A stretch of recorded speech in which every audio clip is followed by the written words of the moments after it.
Hello, this is a video on why the Youth Services Summary Sheet is important and how to use it from your Marshall University TCOM team. Pictured here is a Youth Services Summary Sheet we will be discussing today. We want to use this summary sheet for three things: organizing, planning, and visualizing. So let's talk about organizing needs and strengths into the summary sheet. It is important to organize the needs and strengths into the summary sheet. This makes sure we do not miss any needs that are 2s and 3s on the FAST, or miss any strengths that can help us when planning solutions for those needs. The first thing you want to do on the Youth Services Summary Sheet is to list needs and strengths into the three domains of the family together, the caregivers, and the youth. When listing those needs and strengths, you want to make sure that each need and strength is specific to the person on the FAST, and items are worded exactly how it appears on the FAST. Let's say we have a mother who is the primary caregiver, a father who is another caregiver, and a son who is the target youth.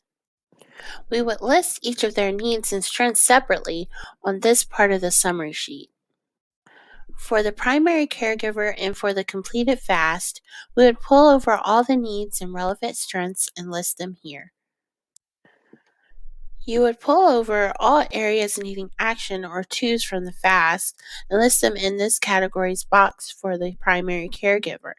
And you would do the same for each category of areas needing immediate action or 3s, trauma experiences that are static things we cannot change that are rated a 1, 2, or 3 on the FAST, only useful strengths that help aid in the solution of the needs that are listed as 0s on the FAST, and any strengths to build that are listed as 1s on the FAST. It is important to note that not every 0 or 1 on the FAST can be used as a strength in solving the family's needs. Now let's talk about planning our treatment targets, anticipated outcomes, and background needs. This is what the second portion of the summary sheet looks like. This is where we pull down information from our organized needs and strengths and plan them in a meaningful way into treatment targets, anticipated outcomes, and background needs. Let's begin by talking about treatment targets.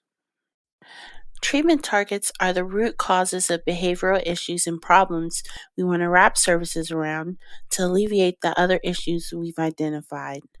Once we've looked at all the listed needs and picked out the ones that, if addressed, will make other listed needs better, we will list them here for each person.